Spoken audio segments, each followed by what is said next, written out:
안녕하십니까, 여러분. 우리는 어디에서 왔을까요?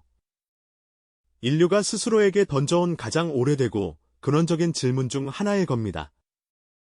저 광활한 우주 속에서 우리의 존재는 과연 어떤 의미를 가질까요? 이 거대한 물음에 대해 현대 과학이 내놓은 답변 중 아마 가장 대담하고 또 충격적인 이야기가 바로 빅뱅 이론일 텐데요. 아무것도 없는 아주 작은 점에서 모든 것이 폭발적으로 시작되었다는 얼핏 듣기에는 동화처럼 믿기 어려운 이야기, 과연 진실일까요?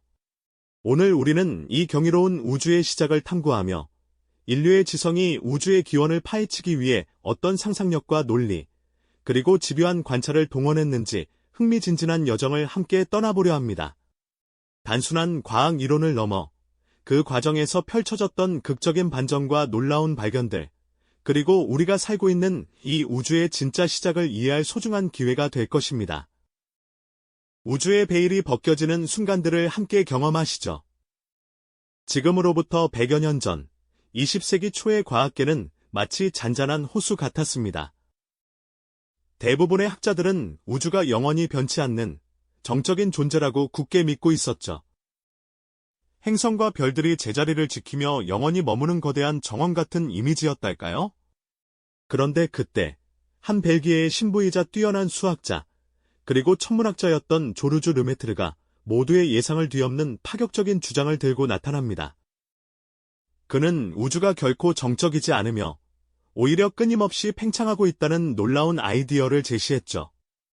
르메트르는 이 모든 것이 아주 작고 뜨거운 원시 원자에서 시작되어 팽창해왔다는, 어쩌면 우주가 마치 거대한 풍선처럼 부풀어 오르고 있다는 개념을 처음으로 제안했습니다.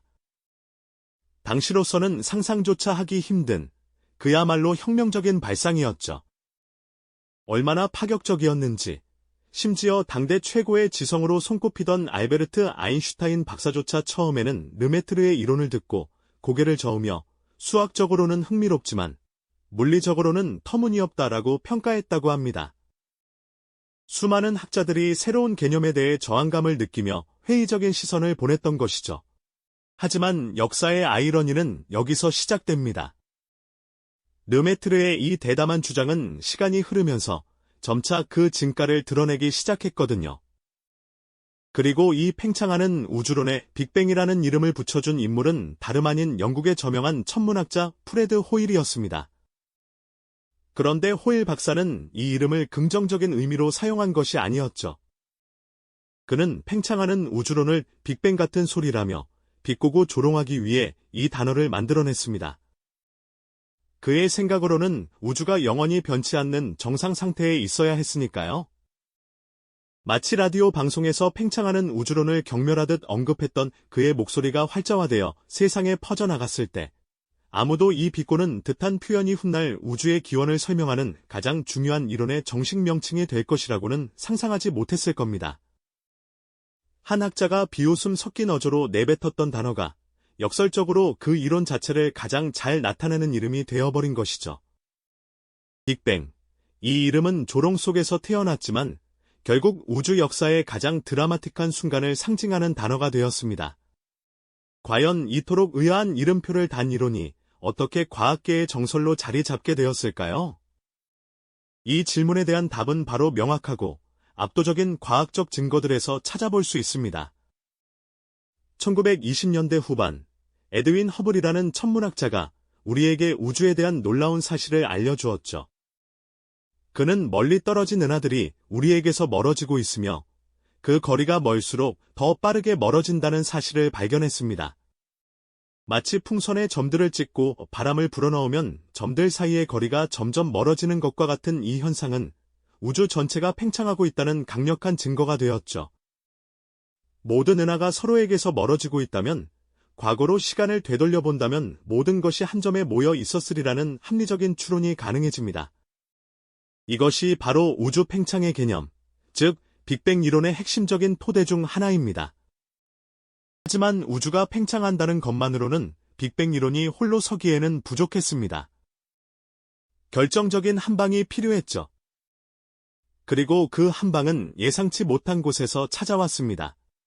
1964년 벨 연구소의 아노 펜지어스와 로버트 윌슨이라는 두 과학자가 새로운 안테나를 테스트하던 중이었습니다. 그들은 어디에서도 오지 않는 이상한 잡음, 즉 지속적인 배경 노이즈를 감지하게 됩니다. 처음에는 비둘기 똥 때문인가 싶어 안테나를 청소하고 다시 시도했지만 그 잡음은 사라지지 않았죠. 마치 오래된 라디오에서 들리는 지직거리는 소리처럼 이 미묘한 신호는 우주 모든 방향에서 균일하게 들려왔습니다. 이 잡음의 정체는 무엇이었을까요? 이것은 다름 아닌 우주 전체에 퍼져 있는 우주 배경 복사, 카즈믹 마이크로웨이브 백그라운드, CMB, 였습니다. 초기 우주가 매우 뜨겁고 밀도가 높았을 때 빛은 물질 속에서 자유롭게 움직일 수 없었습니다. 하지만 우주가 팽창하면서 식어갔고 약 38만 년이 지났을 때 온도가 충분히 낮아지면서 전자가 원자에게 붙잡히게 되었죠.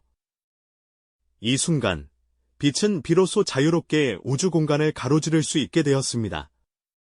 그때 방출된 빛이 바로 지금 우리가 관측하는 우주 배경 복사입니다. 마치 우주 탄생의 순간을 담은 가장 오래된 사진과도 같다고 할 수 있죠. 이 빛은 우주 전체에 고르게 퍼져 있지만 아주 미세한 온도 차이를 보입니다. 이 미세한 차이는 훗날 은하와 별들을 형성하게 될 초기 우주의 씨앗을 보여주는 중요한 단서가 됩니다. 펜지어스와 윌슨은 이 공로로 노벨 물리학상을 받게 되었고 우주 배경 복사는 빅뱅 이론의 가장 강력한 증거 중 하나로 자리매김하게 됩니다. 여기서 끝이 아닙니다. 빅뱅 이론은 우주 초기에 어떤 원소들이 얼마나 많이 만들어졌는지도 예측했죠. 이론에 따르면 초기 우주는 엄청나게 뜨거운 플라스마 상태였고 이 상태에서 수소와 헬륨 같은 가벼운 원소들이 합성되었을 겁니다. 계산 결과 우주 전체 질량의 약 75%는 수소로 25%는 헬륨으로 이루어져야 한다고 예측되었습니다. 놀랍게도 우리가 오늘날 관측하는 우주 원소 구성 비율과 이 예측은 거의 완벽하게 일치합니다. 광대한 우주를 관측했을 때 별과 은하 사이의 공간에 있는 가스 구름이나 가장 오래된 별들에서 나타나는 수소와 헬륨의 비율이 빅뱅 이론의 예측과 놀랍도록 부합한다는 사실은 우주 초기 모습을 이해하는 데 결정적인 증거가 되어 주었습니다. 이렇게 허블의 우주 팽창 증거, 우주 배경 복사의 발견, 그리고 가벼운 원소들의 풍부한 존재 비율이라는 세 가지 기둥은 빅뱅 이론을 굳건히 지탱하는 핵심적인 증거들이 되었습니다. 조롱 섞인 이름으로 시작되었던 이 대담한 가설은 이제 수많은 과학적 관측과 실험을 통해 인류가 우주의 기원을 설명하는 가장 설득력 있는 이론으로 받아들여지게 된 것이죠. 하지만 이 모든 증거에도 불구하고 우주의 시작에 대한 우리의 탐험은 아직 끝나지 않았습니다. 오히려 더 깊고 미묘한 질문들이 우리를 기다리고 있습니다. 우주가 어떻게 시작되었는지에 대한 인류의 오랜 질문에 빅뱅 이론은 참으로 놀랍고 설득력 있는 답을 제시해 주었습니다. 하지만 이 강력한 이론조차도 아직 우리에게 풀지 못한 수수께끼들을 남겨두고 있죠. 마치 거대한 퍼즐의 조각들을 맞춰나가다가 마지막 몇 조각에서 멈춰 선 것과 같은 느낌이랄까요? 이제 우리는 빅뱅 이론이 설명하지 못하는 우주의 가장 깊고 미묘한 질문들 속으로 함께 들어가 볼 시간입니다. 우리가 눈으로 보고 만질 수 있으며 망원경으로 관측 가능한 모든 것, 즉 별과 행성, 은하와 우리 자신을 포함한 모든 물질은 우주 전체에서 겨우 5%도 채 되지 않는다는 사실, 알고 계셨나요? 놀랍게도 나머지 95%는 아직 그 정체를 알 수 없는 미지의 존재, 바로 암흑물질과 감흑에너지로 이루어져 있다고 합니다. 암흑물질은 마치 보이지 않는 거대한 손처럼 은하들을 한데 묶어두는 중력을 행사하고 암흑에너지는 우주를 더욱 빠르게 팽창시키는 신비로운 힘을 발휘하죠. 이들이 없다면 우주의 모습은 우리가 아는 것과는 완전히 달라질 겁니다. 이 미스터리한 존재들이 우주를 구성하는 대부분을 차지하고 있다는 사실은 빅뱅 이론만으로는 설명하기 어려운 큰 숙제입니다. 또 하나, 빅뱅 이론이 명쾌하게 설명하기 어려운 부분이 바로 우주의 평판성 문제입니다. 우리 우주가 마치 완벽하게 평평한 종이처럼 곡률이 거의 없는 상태로 존재한다는 건데요. 만약 우주가 처음부터 아주 미세하게라도 휘어져 있었다면 지금처럼 복잡한 구조와 생명체가 탄생하기 어려웠을 겁니다. 마치 뾰족한 연필을 정확히 세우는 것보다 더 어려운 확률로 우주가 이토록 완벽에 가까운 평탄함을 유지하고 있다는 건 단순한 우연으로 치부하기에는 너무나도 경이로운 현상이죠. 이 우주의 절묘한 균형은 과연 어디에서 온 것일까요? 그리고 지평선 문제도 빼놓을 수 없죠. 우주의 양쪽 끝에 있는 아주 멀리 떨어진 두 지점의 온도가 놀랍도록 똑같다는 사실입니다. 빛의 속도보다 빠르게 정보를 주고받을 수 없는 한, 이 두 지점은 물리적으로 서로 소통할 기회가 없었을 텐데요. 그런데도 이토록 균일한 온도를 가지고 있다는 것은 마치 한 번도 만나본 적 없는 두 사람이 똑같은 생각과 감정을 공유하는 것과 같다고 할까요? 이는 빅뱅 이론만으로는 쉽게 풀리지 않는 미스터리 중 하나입니다. 이러한 난제들을 해결하기 위해 등장한 것이 바로 인플레이션 이론입니다. 우주가 탄생하고 아주 짧은 순간, 상상할 수 없을 정도로 급격하게 팽창했다는 가설인데요.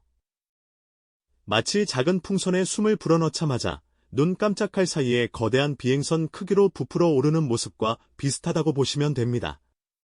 이처럼 엄청난 급팽창이 우주 전체를 순식간에 평탄하게 만들고 서로 멀리 떨어져 있던 부분들도 마치 한 곳에서 온 것처럼 균일하게 만들었다는 것이죠. 인플레이션 이론은 우주의 평탄성과 지평선 문제를 멋지게 설명해주면서 빅뱅 이론의 중요한 퍼즐 조각이 되어 주었습니다. 하지만 인플레이션 이론조차도 답하기 어려운 가장 근원적인 질문이 여전히 남아 있습니다. 바로 빅뱅 이전에는 무엇이 있었을까 하는 질문이죠. 시간과 공간이 시작된 그 특이점, 무의 상태에서 과연 모든 것이 어떻게 시작될 수 있었을까요? 인류의 지성이 도달한 가장 깊은 심연, 속으로 우리를 이끌어가는 이 질문은 어쩌면 영원히 풀리지 않을 미스터리로 남을지도 모릅니다. 이러한 질문에 답하기 위해 어떤 과학자들은 우리의 우주가 유일무이한 존재가 아니라는 대담한 상상을 펼치기도 합니다. 바로 다중 우주론인데요. 마치 거품이 가득한 욕조에서 각각의 거품이 하나의 독립적인 우주인 것처럼 우리 우주 너머에 또 다른 우주들이 무수히 많이 존재할 수도 있다는 가설입니다. 각각의 우주가 저마다 다른 물리 법칙과 특성을 가질 수도 있겠죠. 이 상상은 우리가 사는 이 우주를 더욱 특별하게 만들기도 혹은 한없이 작은 존재로 느끼게도 합니다.